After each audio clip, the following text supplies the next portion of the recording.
The American experiment, begun almost 250 years ago, is it finally coming to an end, or is it being renewed? Three of the most accomplished historians in the English-speaking world, Victor Davis Hanson, Sir Niall Ferguson, and Stephen Kotkin. Uncommon Knowledge, now.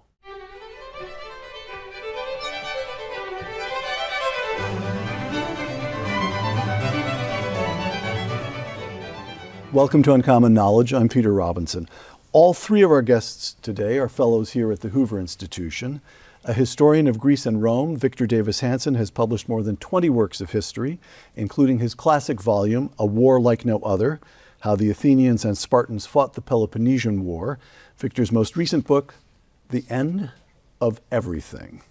A historian of the 19th and 20th centuries, Sir Niall Ferguson has himself published more than 15 books, including his own classic, The Pity of War, Explaining World War I.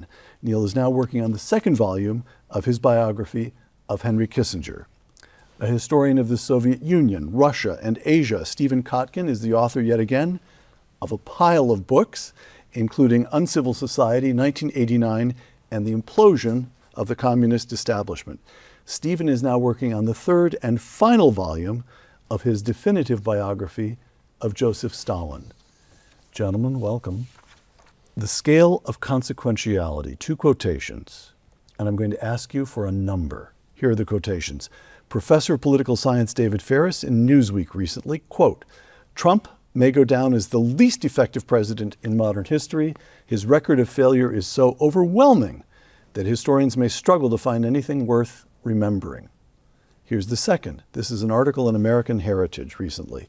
"Mr. Trump may be pilloried by contemporary scholars, even as he is remembered in history as perhaps the most consequential president in 3/4 of a century."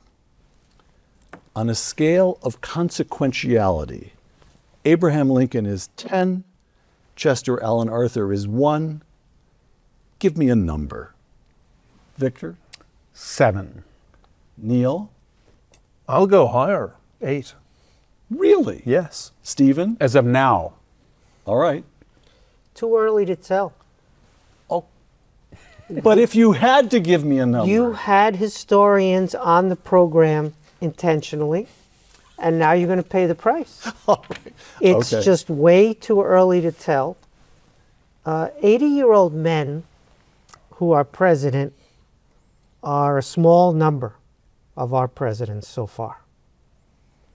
And it's hard to tell when we can finally get beyond the group of 80-year-olds running our politics and what comes next. And what comes next will be as consequential or more consequential. I disagree with that. We are in the 5th year of the Trump era. And I think it is not too early to tell that he is one of the most consequential presidents, certainly of the post-war era. Think of the transformation he has brought about in the way politics itself functions in the United States. Donald Trump has transformed the nature of political discourse. That alone is consequential. He broke up a post-war order, a set of assumptions, not least of which was that free trade should be the basis of US international economic policy. No, he's a transformative figure. And I think we can tell. Now, does it end in tears or in triumph? That we can't tell. And that won't be obvious until the end of his term. But it's clear that he's drastically altered the way that American politics works. And I'd go further. I think he's even more consequential internationally. He's broken the post-war international order. He's radically altered it, and I think irreversibly altered it. And any European will agree with that. They don't like it, but they'll admit everything has changed because of Donald Trump. So the WTO was broken before Trump was in politics. Boys. The imperial presidency was written by Arthur Schlesinger in 1973. I mean, you know, let's be historians for a second. Well, let's be historians, Steve. The average tariff rate of the United States today has not been as high as this since the 1930s. The U.S. is 25% of global GDP since 1870. And that's with tariffs and without tariffs. with income tax and without We income don't judge tax. presidents' The consequentiality by the shares of global GDP, The Steve. consequentiality of a president is not measured by policy changes. certainly Victor, not hold measured on. by Here's a new. GDP. We're moving to a new question. We will read Let him this have argument. his say. Could I just say one thing? Let him have his say. You invited him on the show. I think he did. I worked hard Donald on this Trump script, but did. apparently we don't need it. Go Neil, ahead, boys. Neil has outlined the foreign policy. I think he did three things that were transformational on domestic policy, not the particular Stop. issues. We'll get to domestic But policy. they're in not a second. policy issues. Let I him will. have I it. promise. I will carve out a space for you to say what you're going to say. But first, I have another sort of preliminary question, which I think is truly interesting, at least to me. And here it is. He won a very narrow victory. As a proportion of the popular vote, Donald Trump won re-election in the sixth closest presidential contest in American history. Republicans won a majority in the House of only 5 seats, one of the smallest majorities in all of history. They won a majority in the Senate of 6 seats, which is fairly sizable as Republican majorities go, but still far from overwhelming. So we have a squeaker of an election. Nobody could argue that that was Yes, a mandate. I could. All right, then you get the first go at this. We get a squeaker of an election and an enormous change in whatever you want to call it, the zeitgeist, the feel of the country.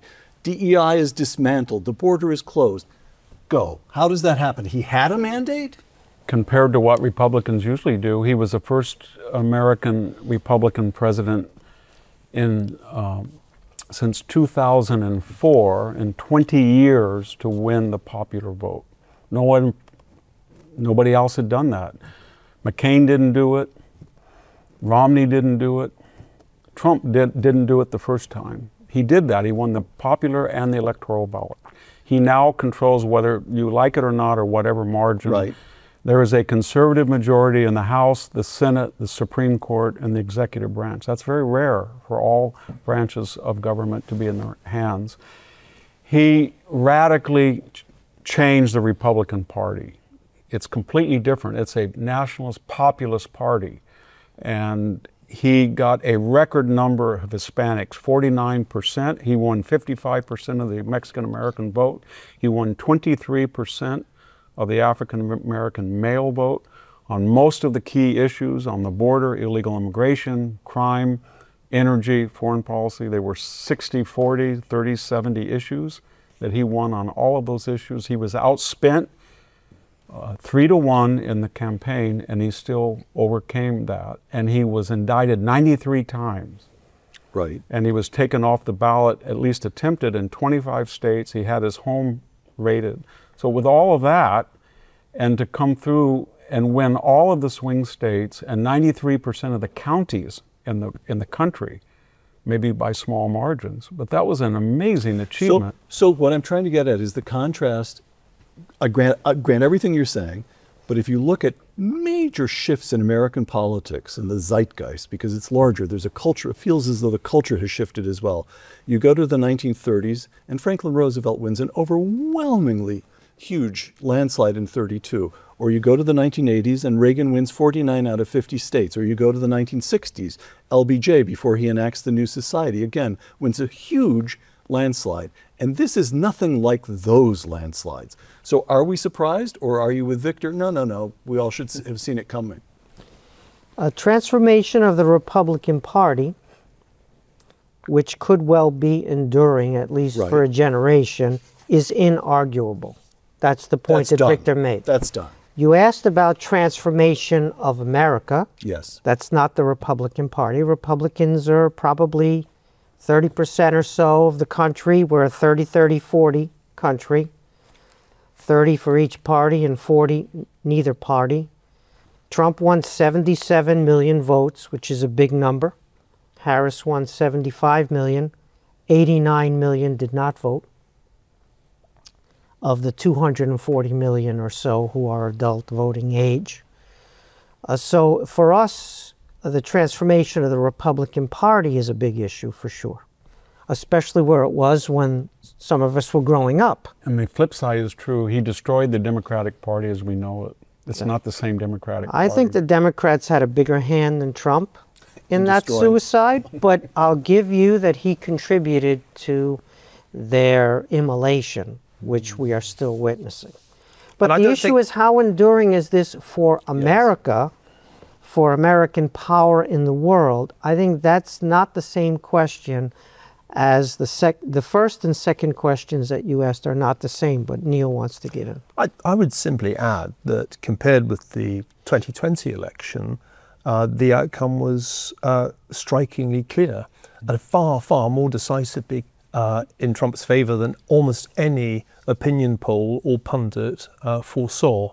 And if you think back to the atmosphere when the election results were coming in, I remember calling it a vibe shift.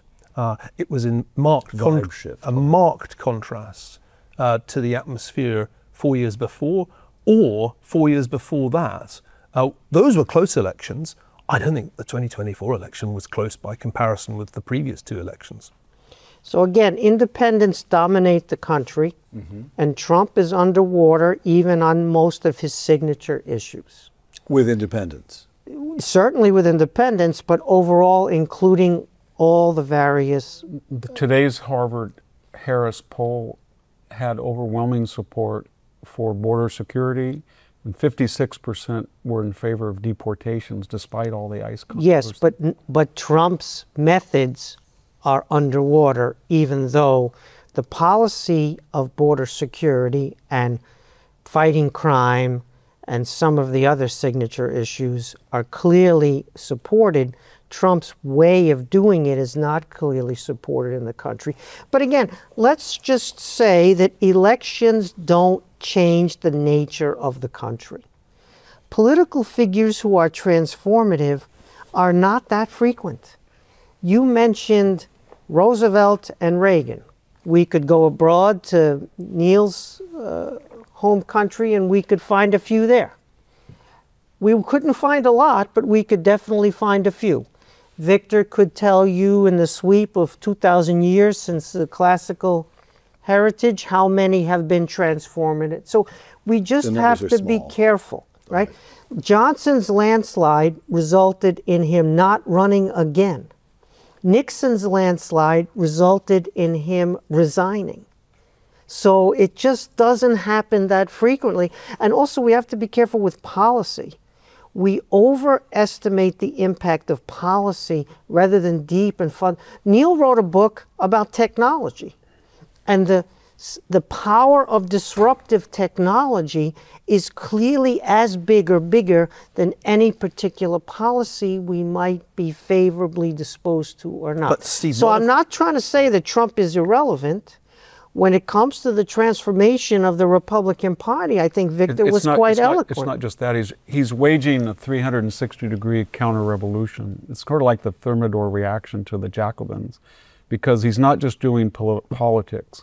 He's doing culture, sociology, economics. It's everything from the Smithsonian to the Kennedy Gallery to architecture to DEI to transgendered sports. He's trying to flood the zone in every aspect of our lives and undo the progressive project single-handedly, basically. In the last no other Republican would have tried to do that. Where is the Thermidor reaction today? I mean, the original Thermidor reaction, how lasting was the Thermidor reaction? I can tell you that right now, as we're talking, almost every university in the United States has reinstated the SAT, and there's no more loyal diversity oaths they're requiring for admission. I can tell you that all through the San Joaquin Valley, every high school is not allowing transgendered females to compete in high school sports. I can tell you it's pretty... Victor, the French Thermidor reaction, where is that today in France, right? It looked like the biggest thing when it happened in real time, the Thermidor reaction. And I'm talking about the fullness of time. Is the Thermidor reaction today the dominant culture and politics of France? Well, there's no more Jacobin. There's no 1619 project. We're not renaming, tearing down statues. Neil makes 2 points, then we go on to foreign policy. Have not been made. This is only the second time that a president's won a non-consecutive second term. Only Grover Cleveland previously did that. And that means we've had Trump for more than 5 years, because he never went away. Despite every effort to cancel him in 2021, he did not go away. And in that sense, I think he's been the dominant figure of American politics. Over a decade. For over a decade. And that's the first point I would make. The second point I'd make goes to something you just said, Steve. Yes, there's been a profound transformation in our life because of the technological changes associated with the internet. Trump was the first president fully to understand how radically that altered the public sphere in the United States and to exploit that transformation. Virtually none of his rivals could match that. Hillary Clinton certainly couldn't. Kamala Harris was a fail on social media. But that transformation was something that Trump understood. That's why I think when historians come long after we are gone to write about this era, they will call it the Trump era, and they will recognize that there was a profound reaction that Trump led against a whole set of liberal norms that were most firmly ensconced in the universities, as Victor just implied, but actually extended far beyond the universities into every established institution, in the media, and so on. And that reaction, I think, is going to be very hard to undo. That's the sense in which he's been transformative. Obama was first on social media, not Trump. And secondly, they were not liberal norms. They were hard left norms. Obama was good on Google, but Obama was the Google. Hard left norms. Obama was the not Google. liberal norms. Obama was the Google president. But Trump was the Twitter president. You can see that if you look at the data. Boys, foreign policy, two quotations. George W. Bush, in his second inaugural address, quote, "The best hope for peace in our world is the expansion of freedom in all the world." Here's Walter Russell Mead, writing recently in the Wall Street Journal, on Donald Trump as a leader in the tradition of President Andrew Jackson. Quote, "Jacksonians feel no need to spread democracy around the world. But when the U.S. is attacked, they believe every measure is justified." Do we have a Trump doctrine?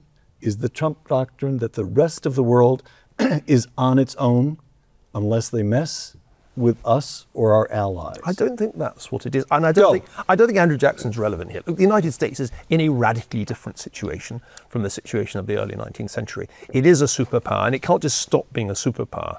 What I'm struck by is the resemblance to a more recent president, Richard Nixon. It seems to me that President Trump has many Nixonian traits. One of them is to feel that America's allies are free riders. And his response to this has been to tell the Europeans, it's no longer possible for you to outsource your national security to the United States. So that's a very Nixonian thing to have done, based on a sense that the US can't do everything. But it's not isolationism and it's not Jacksonianism. Look at his involvement in the Middle East. President Trump, like Nixon, wants to be remembered as a peacemaker. That was one of Nixon's great preoccupations, go right back to the 1969 inaugural. And this is, again, I think, one of Trump's big motives. He really genuinely wants to bring peace, not just to Gaza, but to the Middle East. And if you look at that 20-point plan that only just a few days ago was published, it's actually a rather impressive attempt to bring about a decisive change in that region. In the case of Europe, as I've mentioned, he's told the Europeans, you're on your own. The war in Ukraine is now your problem because I can't deliver Putin, and I tried. That's an important and rather Nixonian thing. He's not Vietnamizing, he's Europeanizing European security. And lastly, I think that what Trump's doing in the international economy very closely reminds me of 1971, when, if you remember, Nixon announced not only that he was going to go to Beijing, but also that he was severing the link between the dollar and gold and imposing a 10% tariff on all American imports. So I think the real inspiration, which was the beginning of the 70s stagflation and disarray that lasted, economic disarray that lasted. But if you actually ask the question, why did we end up with double-digit inflation? That was the oil price shock that came out of the 73, 74 Middle Eastern crisis. If you've got peace in the Middle East, that's far less likely to happen. I would call it reactive deterrence. So he doesn't... Reactive deterrence. Yes. All right, go ahead. To paraphrase the strongman Sulla, it's no better friend, no worse enemy. Right. So he looks around the globe and he sees certain people, certain nations, personalities that he can work with and he likes, and they have common interest. And he tells them that if he aligns with the United States, all good things can happen. And then there's people who don't want to do it, and it's not really ideological. To some degree it is. And then he establishes deterrence. But what's weird about it is because of the MAGA base and the history of intervention on the ground in the Middle East and Vietnam and all of that, he's the first president that has what Colin Powell, an exit strategy. So he goes in and takes out in 30 minutes the Iranian nuclear project for maybe 4 or 5 years. And then they want a performance art hit on our forces in Qatar. So he evacuates, they tell him they're going to come. Iran hits our base with some ceremonial missiles. And then he says, fine, it's over. It's over, and we're going to make Iran great. He did the same thing when he killed Soleimani. He said, they're going to get mad, they're going to shoot some missiles, everybody stay in the base, they won't. So his idea is he wants to say, don't do it, but if you do it, this is what we're going to do to you. But he has a way to stop it, so we don't have what his base calls forever wars. At least so far. Takes the Wagner group out, takes Soleimani out, takes Baghdadi out, neutralizes Kim Jong-un for a while. And he doesn't get bogged down. No pretensions about nation building, changing the world. Same thing with these, International Criminal Court, World Health Organization. Everybody knew that these groups were completely corrupt. And he comes along and says, we're done. And they say, you can't do that. This is the UN spinoff. He says, we're done. And everybody says, wow, they were done, weren't they? They were kind of corrupt. It was like he kicked in a rotten corpse or something, and that's what he does. And everybody gets very angry and says, you can't do that, you can't do that. And then all of a sudden they said, like he went over the Europeans at the funeral of the Pope or at the Notre Dame Cathedral. He was like Caesar said, Shakespeare said of Caesar in that line in Julius Caesar, he doth stride over us like a colossus, because he goes in there and everybody wants to. He has a blue suit on. They say he can't wear a blue suit. They all of a sudden you look back, there's 3 or 4 people wearing a blue suit. He's at the Notre Dame Cathedral and Macron's, let me get near him. And what does he tell Macron? He tells them all, your borders are completely open. You fell for this stupid Merkel. You left shorter deal with the Russians. You're not pumping natural gas. You have no military. And they say, yeah, that's right. And we're going to, it's not like, Neil was right about the first term. It's not just the reaction to the election, but he looks back at his first term as incomplete, and he was naive, and he played the bipartisan. He pointed a lot of people from Bill Barr, John Bolton. This time it's disruptive, and it's a reaction to his first term, and it's a reaction to the wilderness years, of which he says he's not on a revenge tour, but that's a motivation. Stephen, watch this. This is Niall Ferguson on this program 7 months ago.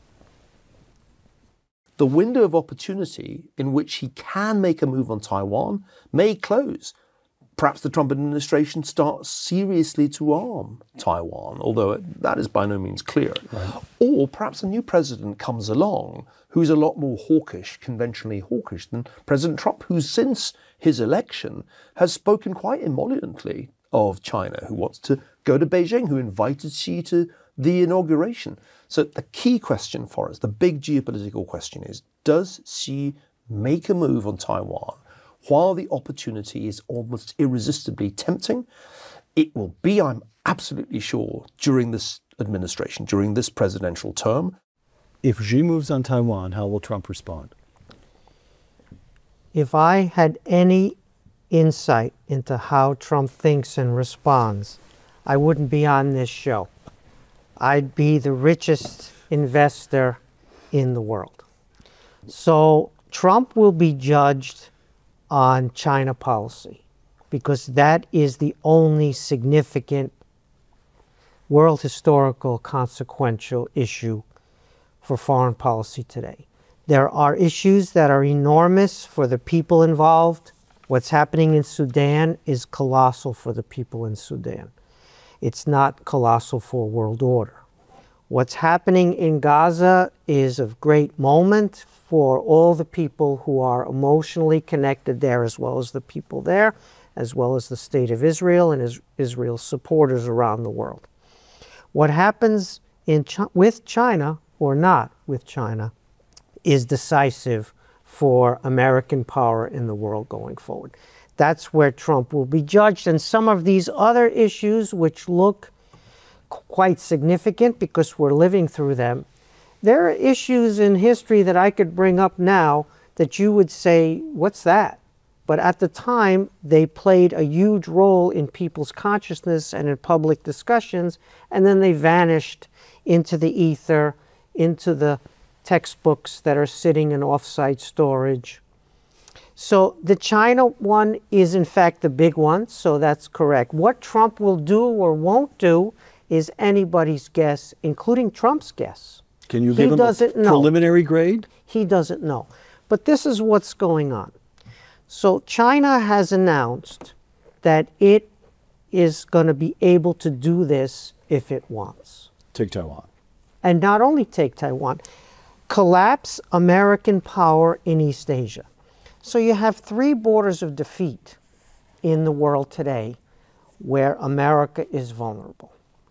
With the Soviet Union, you had borders of victory. That meant that the Soviets could become a status quo power. They could do détente. They could sign the 1975 Helsinki Accords, which for us was a human rights agreement recognizing human rights, and for them was recognition of their post-World War II borders, because remember, they had won. Right. Ukraine, borders of defeat for Russia. Israel, borders of defeat for Arabs in the neighborhood and for Iran. Taiwan, borders of defeat for China. So there are revisionisms going on to overcome borders of defeat. That's not something you negotiate. That's not something you reach détente on. China, Russia wants to roll back American power in Europe. Iran wants to roll back American power in the Middle East, and China wants to roll back American power in East Asia, and they have a kind of entente cooperation, not a formal alliance, engaged in this anti-Western project. And so the goal is not just to take Taiwan. That's important. It's clearly a high priority, and they're going to do that one way or another. Either Taiwan is going to capitulate and they're going to get it for free, like their ancient military analysts talked about how you win a war, or they're going to fight for it if they feel that that's necessary. But that's just the beginning of the story. They are then going to revenge against Japan. Japan's atrocities against China in World War II, that's on the agenda. And they're going to hit Japan back for that. And so Japan's ability to withstand China is in question. They're also going to evict American military bases from South Korea, from the Philippines, if they can, and push America back to the second island chain, off the first island chain as it's known, and maybe beyond the second island chain. And remember, the appetite grows in the eating. People say, well, Xi Jinping only wants Taiwan. Once you get that, if you get it, which is still a question, your appetite grows. You want the next and the next and the next. And so if he's successful in collapsing American power in East Asia, in evicting us from the first island chain, then maybe he wants more, or maybe his successors want more. So what are we doing about China? That's the only question in foreign policy that I think is of the greatest moment. Can I say that that's the question that Donald Trump asked on the campaign trail in 2015-16. He was the first person to say China is posing a major economic as well as strategic challenge to the United States. He was the one who tore up the old national security strategy of successive governments, saying that the rise of China was a win-win, and replaced it, our colleague H.R. McMaster did much of the work, with a national security strategy that identified China, as well as to a lesser extent Russia, as strategic rivals.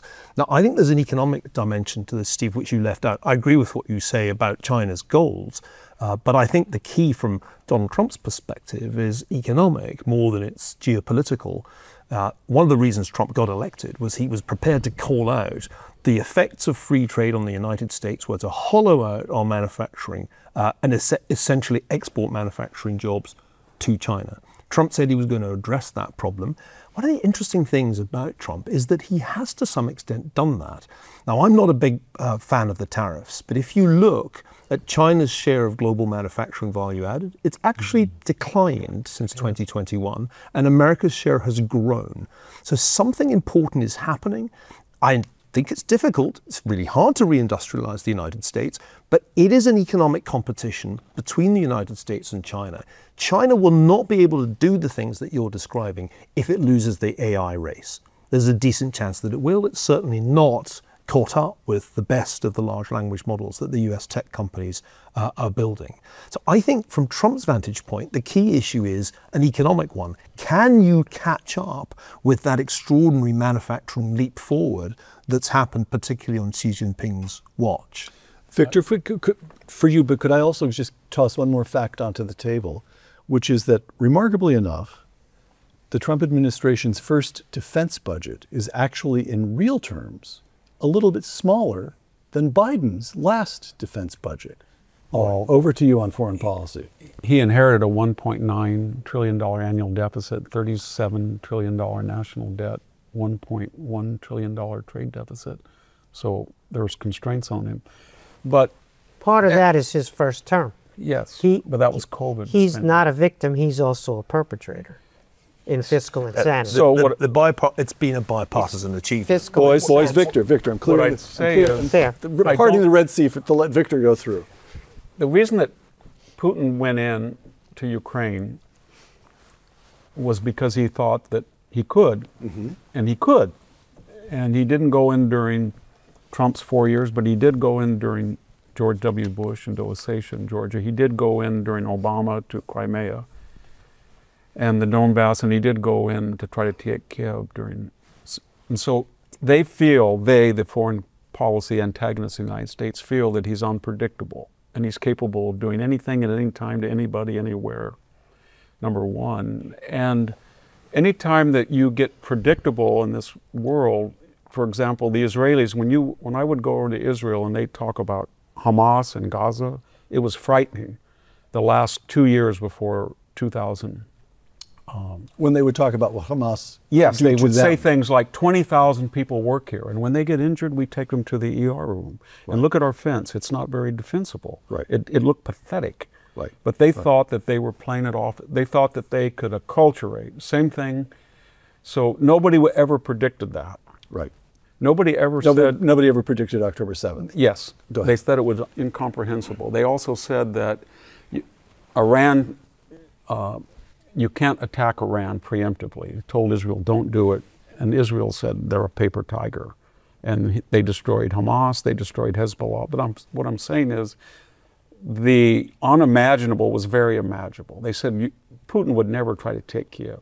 So it's very probable if any of these belligerents think they can get away with it, they'll do it. They'll do it. And the reason then, how do you maintain deterrence? It's psychological and material. So when you look at there's no way in the world Donald Trump would have had his national security advisor and Secretary of State go to Anchorage, Alaska and be dressed down and humiliated in the way that Blinken and Sullivan were in 2 months into the administration. There's no way he would let a balloon traverse from China across half of the continental United States. As Biden did. Yes, just psychological. He would never allow that. He would have shot it down, he would have blown it up.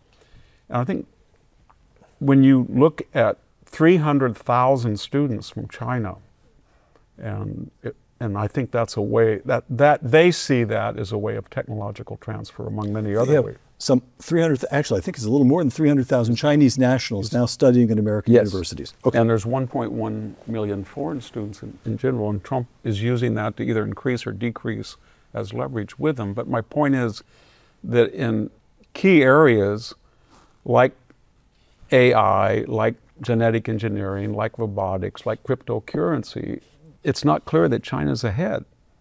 And the United States is drawing in all sorts of people now. And I think this reform of the university to be a disinterested, open, empirical place again will, in the short term, it's going to hurt it, but in the long term, it's going to be very positive. When you look at the basics of a civilization, energy, The United States is the largest natural gas producer, the largest oil producer, and it's fourth in coal.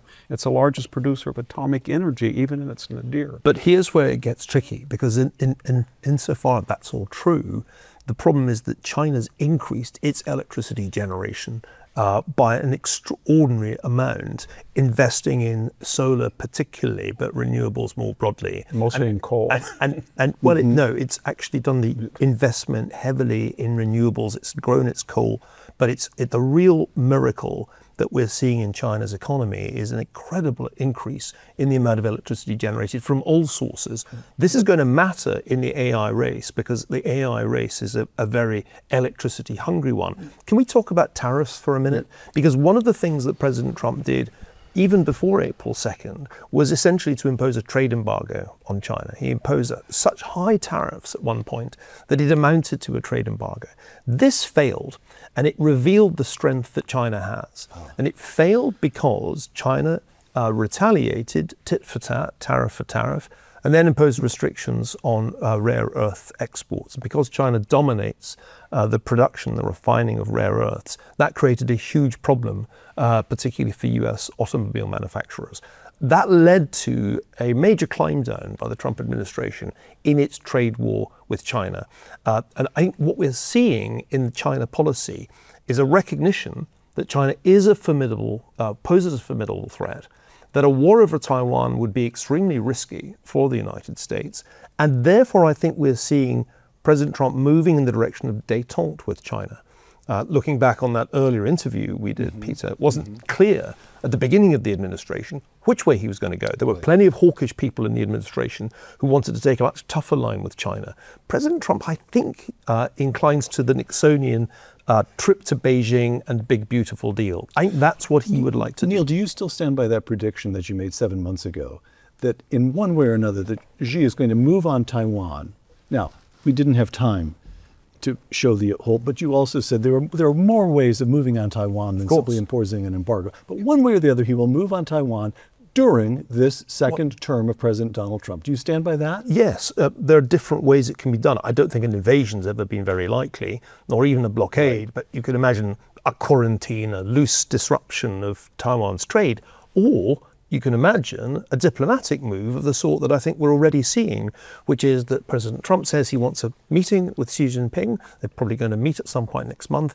Maybe President Trump goes to Beijing at some point early next year. But the Chinese have already signaled that one of the things they'll want out of that is for the United States explicitly to oppose the idea of Taiwanese independence. So they can achieve their objectives diplomatically, and they sense, I think, that with President Trump, the opportunity is there, because we know some things about Donald Trump's mind. It's not completely opaque.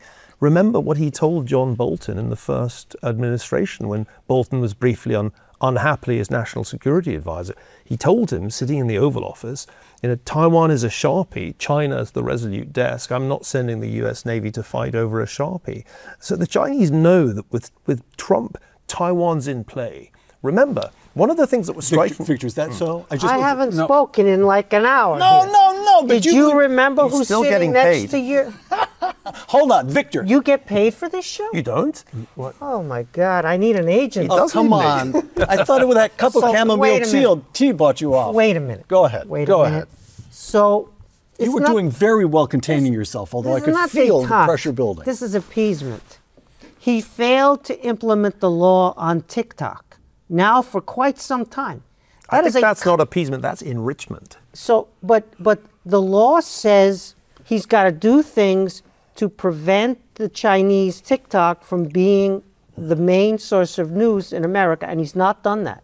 And he has no constitutional authority to do that.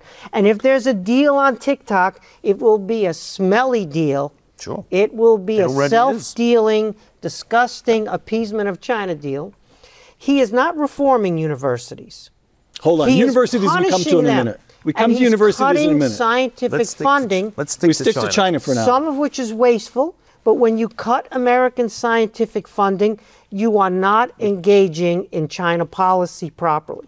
So the problem with the Trump administration is there is no China policy.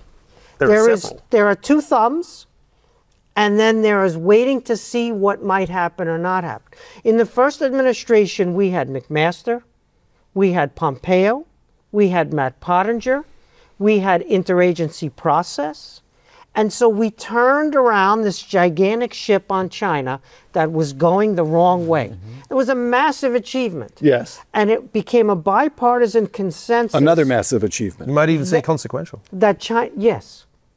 And that was because there was process, not just two thumbs. Now we have no process on purpose because Trump believes that process inhibits him from doing things. And so there are 36 positions staffed in the National Security Council. 36, that's it, on purpose. A couple hundred. Out of what used to be 400, but even 250 was probably too much, but 36 is a signal that he doesn't want anything to do with them. So what happens is you announce things with your thumbs, and then who implements? Who follows up? Who makes the phone calls?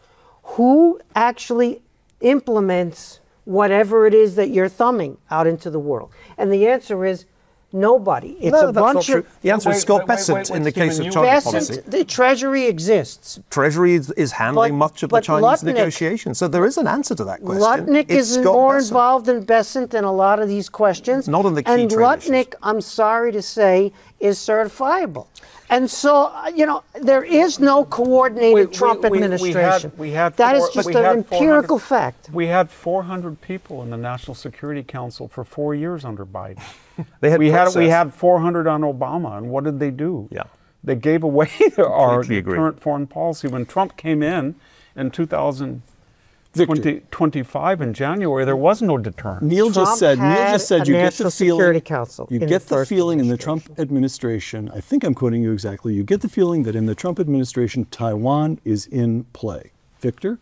In play in the sense that he's going to give it away if he gets something else for it in his mind. Détente, which is not exactly the same as... It depends on the attitude of the Taiwanese. So if you talk to those people, they'll say to themselves, will these people fight like the Koreans, South Koreans, and would they fight like the Japanese?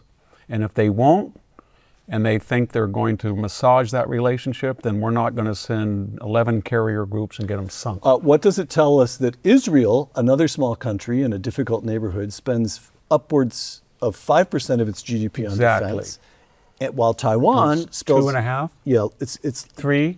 Under 3% on defense. So exactly. So why stick up for these guys? That's the Trump. That's the Trump's administration. question. If Taiwan tomorrow would say we're going to emulate what the Europeans claim they will, but I don't think they will, 5%, and they're going to do what Japan's got 2 new carriers, and they're called the same names as the ones at Pearl Harbor, Kaga and Akagi, which tells you what their mindset is. They're not ashamed of that. But they are rearming, and South Korea is rearming, and Australia is rearming, but Taiwan and we want them to rearm, yes. Correct? And so I think the Trump administration is we help those who help themselves. If Taiwan says to Trump, we're going to spend 5% and we're going to ally ourselves with the Japanese and the South Koreans and the Australians and the Philippines, and we're going to resist this, then he's going to be there. If they say, well, we have a lot of investment, we're all Chinese, it's going to be inevitable, then he's going to say, go to it. But it's plausible that the outcome of these negotiations, which I expect will happen next year, is not the appeasement that you suggested. I mean, appeasement would be handing Taiwan over the way Chamberlain and the Führer House is still standing in Munich. They can meet there. But my point is, you can't assume that that's the outcome. Surely it's preferable to reset us to 1972 or 1979, the strategic ambiguity that served us well for half a century. We don't want to fight a war over Taiwan. That would be a colossal war. We want the status quo. Let me finish. Read Jim Stavridis' book to see what that war would be like. And I think the goal of policy is not appeasement. The goal is détente, to avoid that conflict. The Biden-Harris administration came very close to causing the Taiwan issue to flare up. It was extraordinarily dangerous when Nancy Pelosi made that reckless visit to Taiwan and appeared to be encouraging those elements that favor Taiwanese independence. So I think détente is the right term, not appeasement. It'll be appeasement if they hand Taiwan over for nothing, but I don't think that's the plan. Stephen. You've got to ask the Chinese who run that regime what they think is going on, not ask what the blogosphere thinks is going on here in the United States. The Chinese don't think that this is détente. Okay, they think that this is potential capitulation. You can look at the stuff that they're putting out, and they're really happy with the way things are going. So it's not a defense of whoever was president before Trump. I forget their names. It's not a defense. It's not a defense of those people. And I never defended them when they were in an administration. No, but you were defending the properly staffed institutions as if they are determinative. They didn't determine anything under those. I want an administration. I want interagency process, which we do not have now deliberately, because it's perceived as restraining rather than empowering. But Steve, what if you get dispensing with the bureaucracy works? Jensen Huang is running China policy.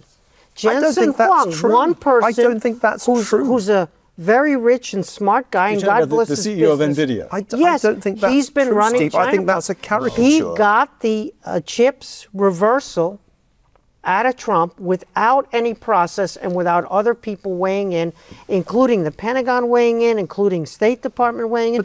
Nobody knows what's happening. There's a lot of people talking about China to Trump. This love of the interagency process Whoever is all can very get through on the phone, that's interagency surely we process. should judge a president by results, not whether he abides by the interagency process. Look at the results in the Middle East. Compare the Biden-Harris administration with its bureaucracy and this administration, which, as you describe it, has two thumbs and no process. Which was more successful? In the Middle East, we had an utter disaster 2 years ago. A complete disaster. The Biden administration is a point of comparison to judge things? How about the Iran deal and the Obama administration? The National Is Security that a point of comparison to make? The National Security Advisor completely missed what happened on October 7th, to the point that an article appeared in Foreign Affairs celebrating the peace that the Biden administration had Jake achieved. Sullivan said it was the most quiet part of his. So in other words, this was Trump interagency is good process because of Biden as the point of comparison. Your argument is 12 years, 8 years of Biden, 4 years of Biden. Those people are terrible. You That doesn't judge make presidents Trump by good. results. You got to It's judge my them own by show, results. and I'm having to raise my hand Judge for them in permission the here. fullness of time. The budget. And Neil Ferguson, we'll see. quote, citing Ferguson's law, some distant ancestor of yours, Scottish, of course, Ferguson, that any great power that spends more on debt service than it does on defense will not long remain a great power. We are now in that territory ourselves. When Ronald Reagan left office, everyone said, oh, good presidency, happy about it, but the way he increased the deficit, which was then 30% of GDP. Debt, excuse me. Sorry. The debt was 30% of GDP, and now we're at 120% of GDP. And growing. And growing. And Neil Ferguson and growing considerably. And Neil Ferguson says that unless we take on the entitlement spending, which now represents at least 2/3 of the federal budget, unless we take that on, the United States simply cannot remain solvent. And Donald Trump replies, oh, no, no, no, no. I've been clear throughout my political career. I'm not touching Social Security, Medicare, or Medicaid. Is this not a problem? Now we come to the shadow side of the Trump era. The shadow side is that the president has never had any intention of stabilizing our public finances. This has always been the problem. For political expediency, because it's extremely hard to do these things, as Mitt Romney and Paul Ryan discovered when they tried to make it clear that there needed to be entitlement reform. They were completely trounced politically by Barack Obama. So this is the problem. Up until this point in the show, I've been positive about President Trump in many ways. Even in ways that have surprised me. He has done better than I foresaw. He's looking much better than he did in April. But we can't look away from the fact that the United States is in a completely unsustainable fiscal path. This predates Trump, as we've already said. It can be traced right the way back to George W. Bush. But there's no plan to do anything about it. And that's risky, because if you are spending more on debt interest, and more each year relative to your defense budget, you are constrained. And that means that you can't actually modernize your armed forces to the extent necessary to achieve deterrence. I'm a little bit more worried because I think there is a plan. They do have a plan, and I don't think it's going to work. And their plan What's the plan? What's the plan? The plan is that you cannot touch entitlements because it'll destroy a Republican administration, because they'll demagogue at the left, and it's just taboo. And it's also the center of the new National Populist Party of middle class, deindustrialized America. They depend on these entitlements.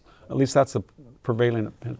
So they feel that... There's the administration. Yes, they feel that they're going to get revenue, and Neil's right, by deregulating. And that didn't, we saw that with Reagan, didn't work.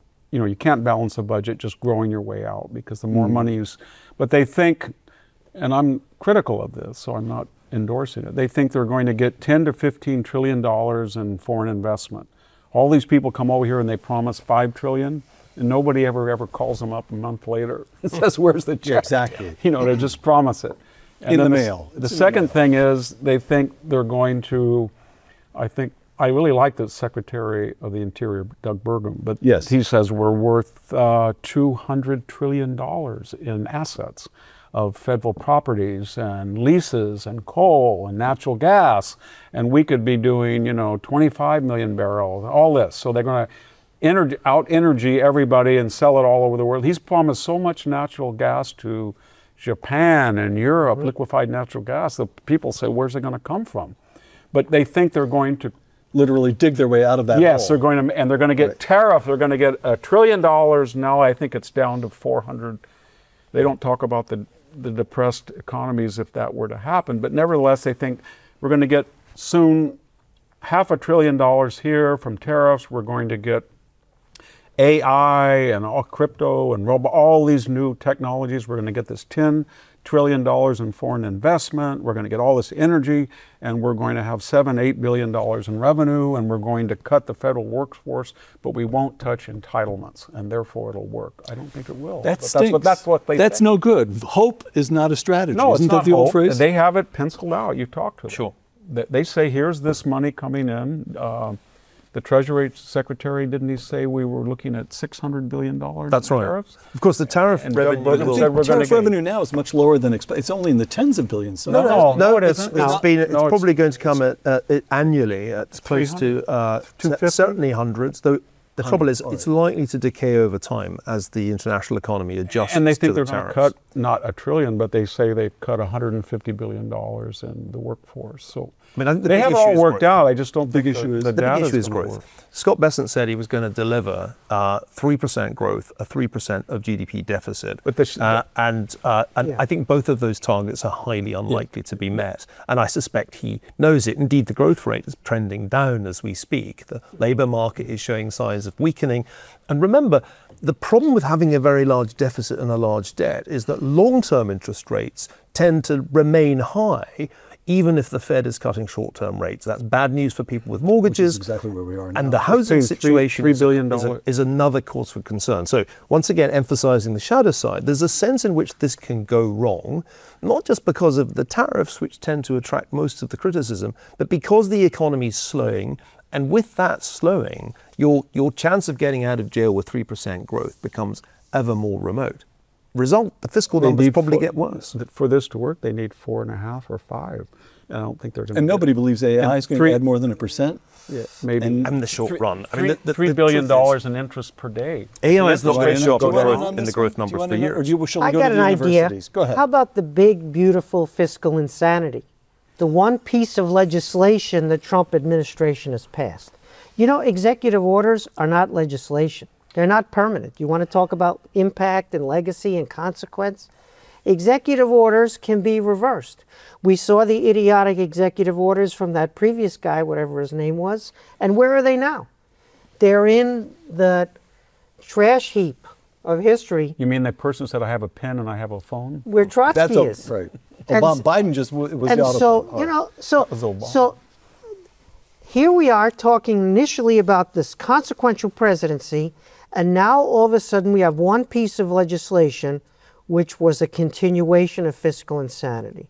You know, when I had to go to the voting booth in 2024, I had certain cultural issues in play that Victor has enumerated quite well. But what I had in play from a structural long-term perspective was fiscal insanity or fiscal insanity. Which one did I want? And I was going to get one from the Democratic side, which would have been a continuation of their fiscal insanity, or I was going to get fiscal insanity from the Republican side, which was a continuation interrupted by the Democratic continuation of fiscal insanity.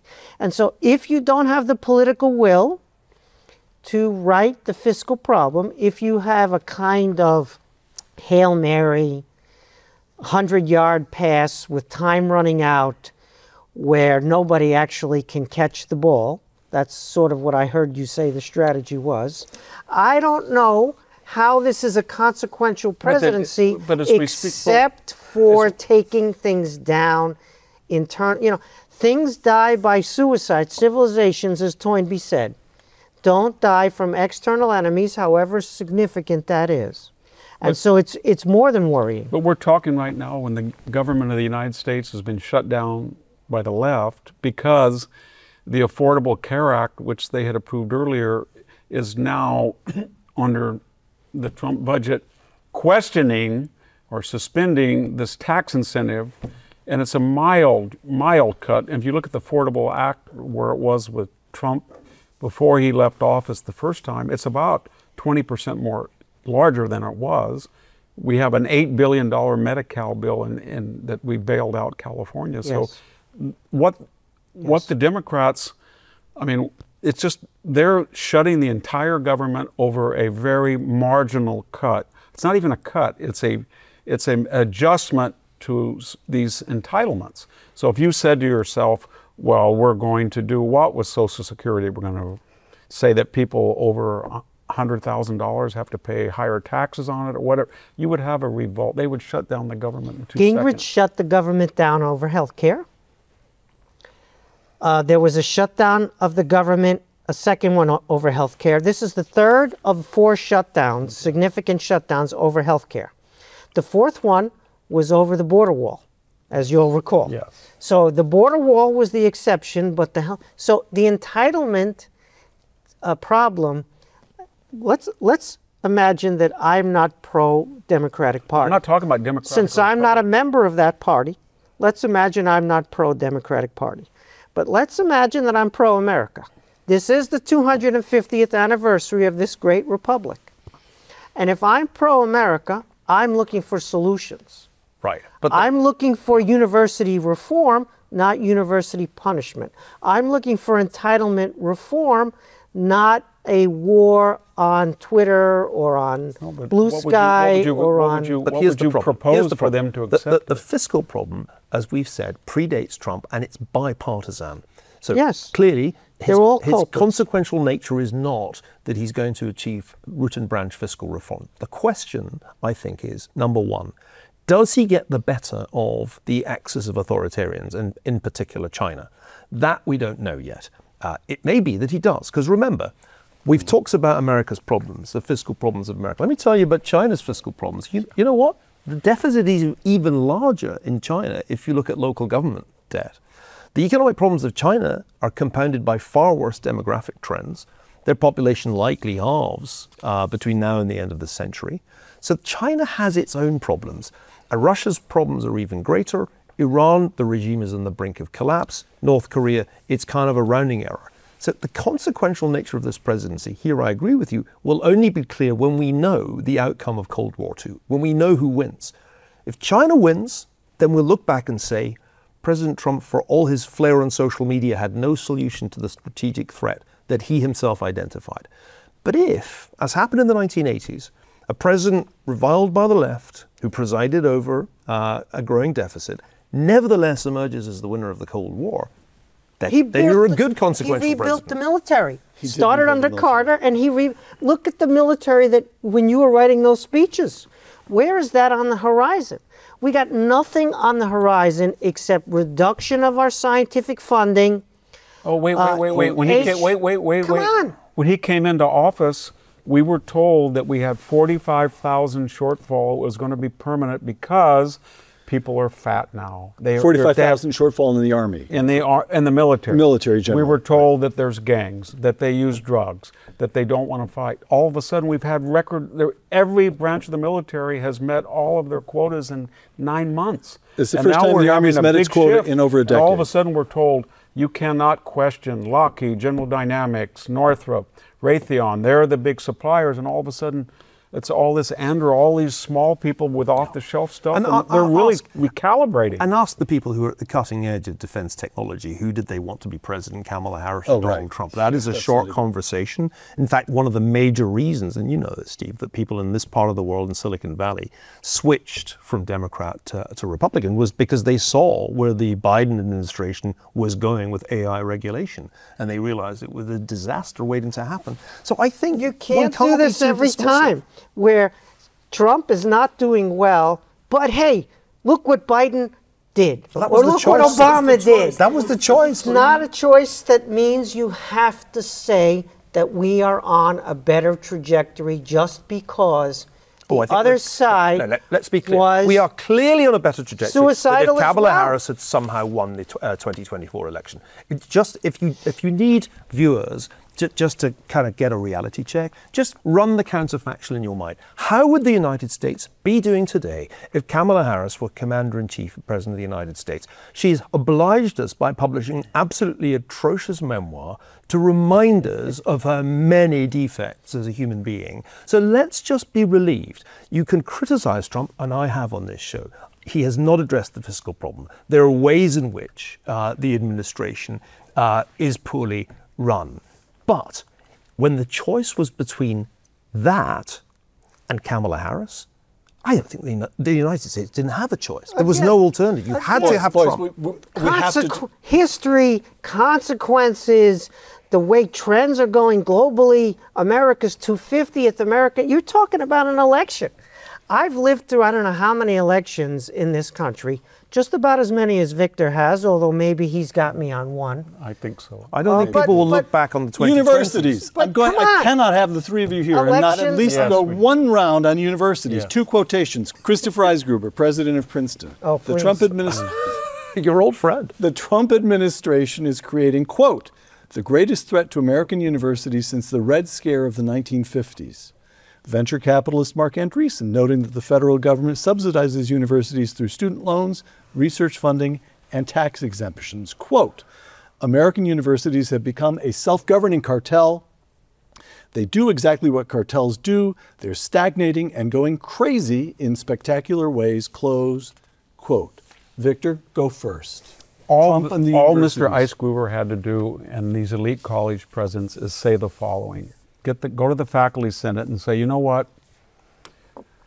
We have the lowest popularity in history. 26% of the public have confidence in higher education. It's true.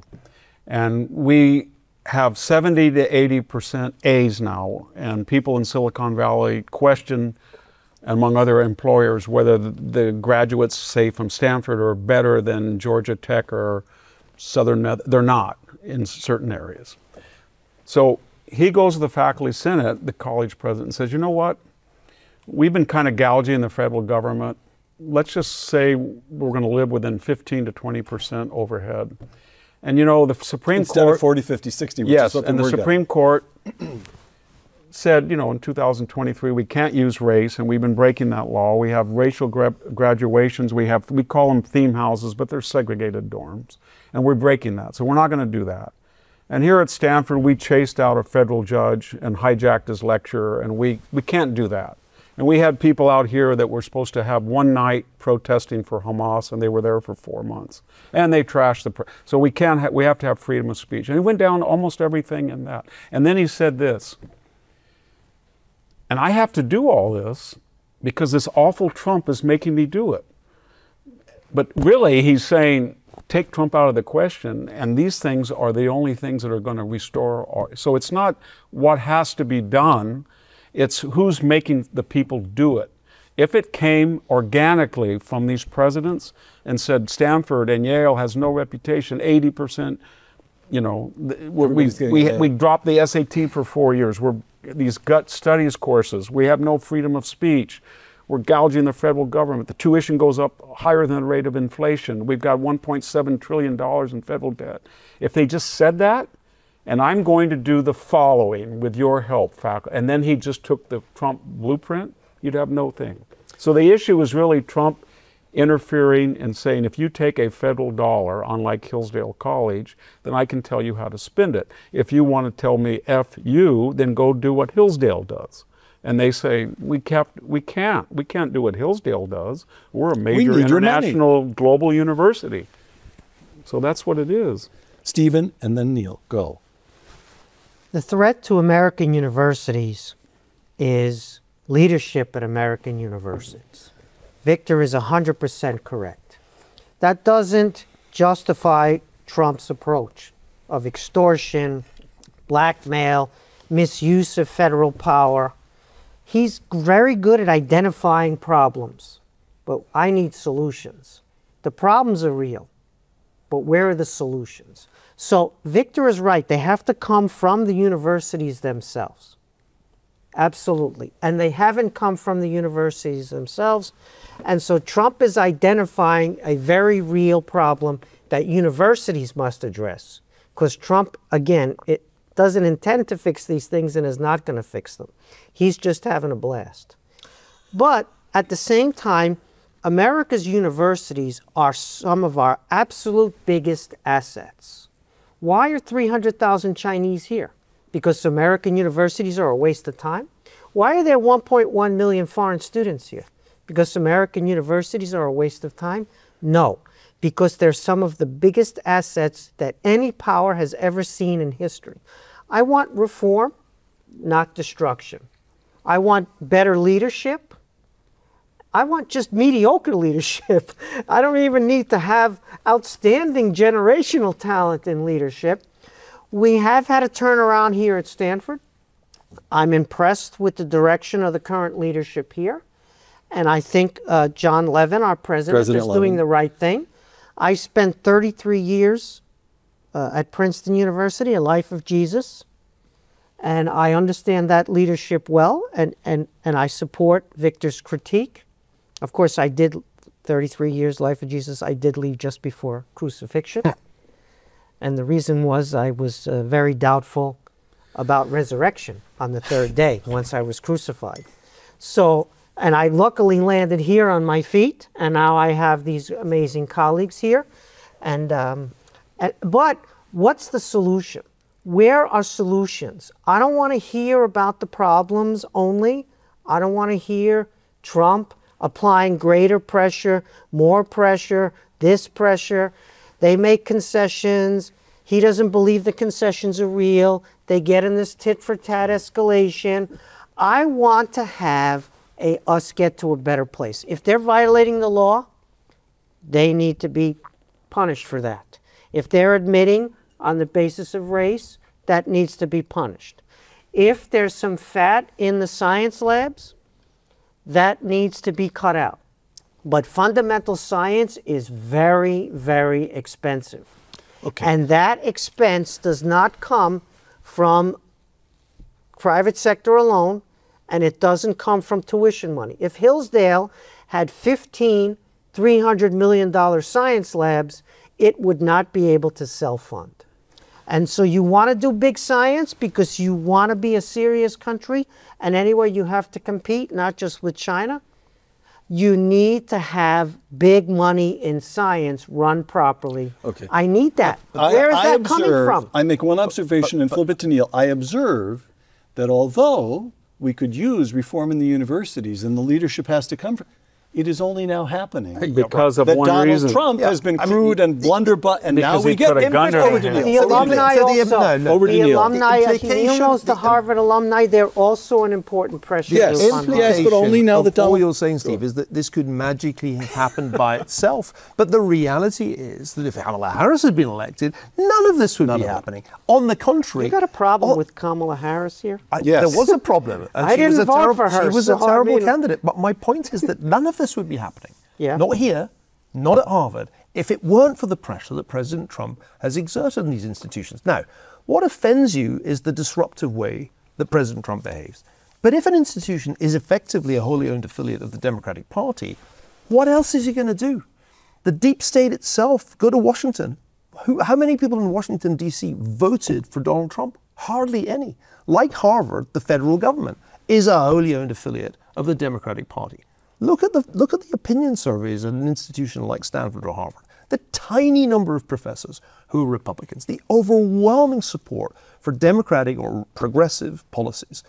So Trump has to do something, because the instinctive tendency in these institutions is not to change, is to carry on engaging in racial discrimination in admissions. They would have done is it forever. to trash meritocracy. That's the reality. So you may not like the methods, but I'm struggling to imagine what else would get through to a place like Harvard. I taught at Harvard for 12 years. He's shamed. And I watched no, let me finish. You had your say.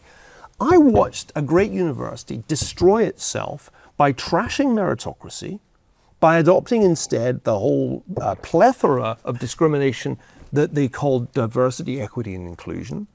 I saw the corruption in their admission system, and I watched the standards slide. I watched the politicization of the humanities departments, a relentless politicization, which you also observed, because it happened at Princeton too, and it happened here.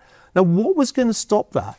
Were the professors going to wake up one day and say, oh, we've been so wicked, we haven't stayed true to the principles of a university? No, that was never going to happen. Something had to shock this country's universities into returning to the fundamental principles of how a university should be run, in the same way that you have to shock the federal bureaucracy into changing its ways, because it had inhaled the DEI doctrine just as much. So when President Trump is being disruptive, polite professorial types say, how shocking. But what else would have worked? What else would really change these institutions? And disruptive is quite the euphemism. You said, so let me tell you this. Could I say one last thing very quickly? Go ahead. What I was saying was not abstract. I taught in the California State University system. Cal State Fresno for many years. Yes, the populist middle rung, not UC. And I taught 21 years. When I came in '84, I had 10 authors in Introduction to Western Humanities assigned. In 2004, I was down to 2. 2. Meaning I couldn't assign 3 because they couldn't finish the work. Yes. And I was told that I was giving too many C's. They should have been D's and F's. You were asking too much of your students. Yes, and my grades had inflated. And then when I would give particular students an F, I would get a call from a person, I won't mention the name, but they came from a Center for or a Program for, and you named DEI, it was a prototype, saying to me, this person was a very nice person. This person is the first person in their family. This person, and if you do this, you'll ruin a life. Exactly. And I said, I've got about 15 calls from you. And it wasn't the football coach. They did that a little bit. But my point I'm getting is, when you talk about the excellence of the university, it's not static. It started here and it goes here. I'll say one last thing. In an esoteric field like classics, I hired 9 classics professors over 21 years.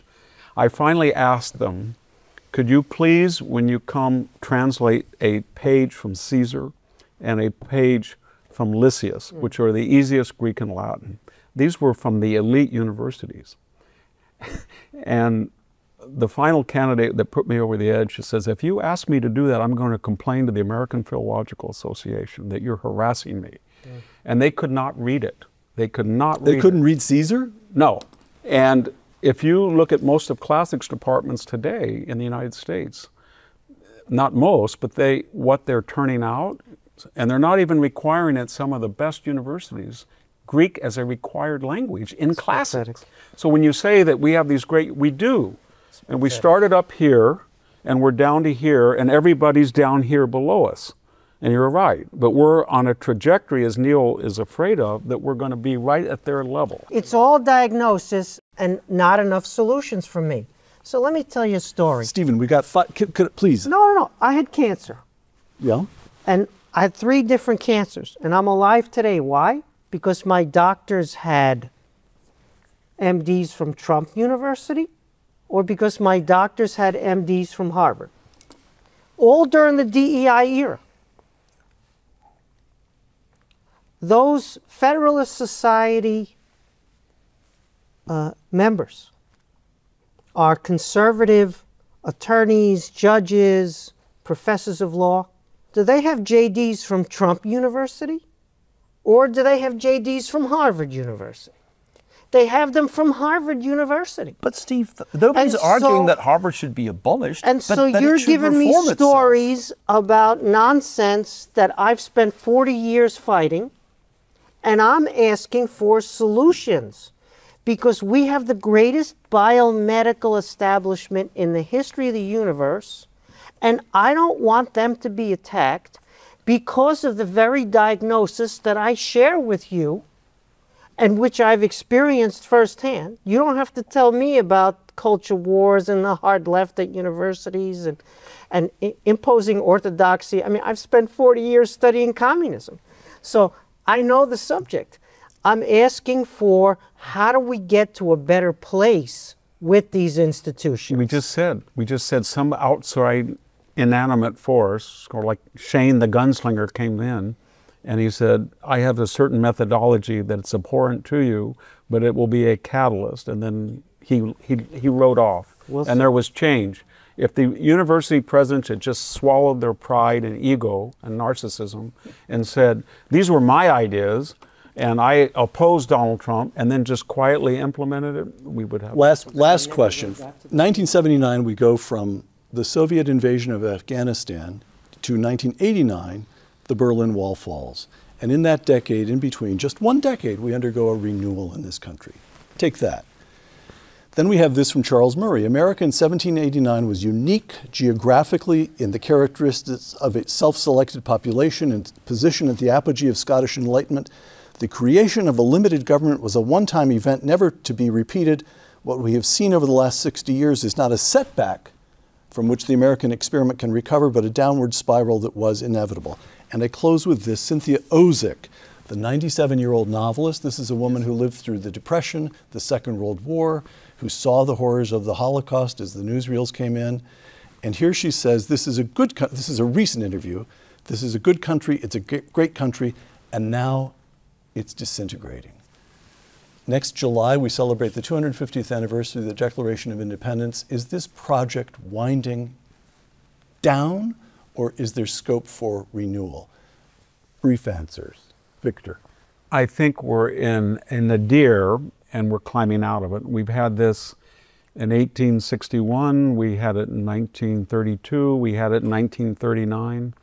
I mean, when the war started, we had the 17th largest military army. Portugal was larger than ours.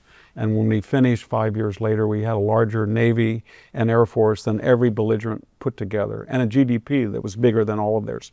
So we can recover. And I see signs that we're on the upward. Stephen? I sign on to what Victor just said, and I'm proud to be his colleague.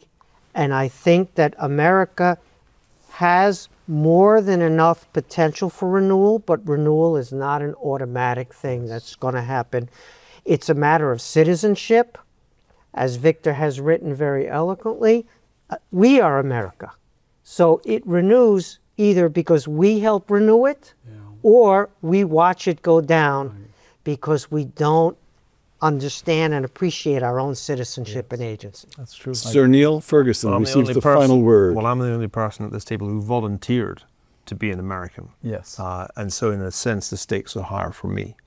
My concern is not the quality of the cancer treatment that you received. It's the quality of the cancer treatment 40 years from now. And that seems to me to be the argument for disruptive challenges to a status quo that was rotten.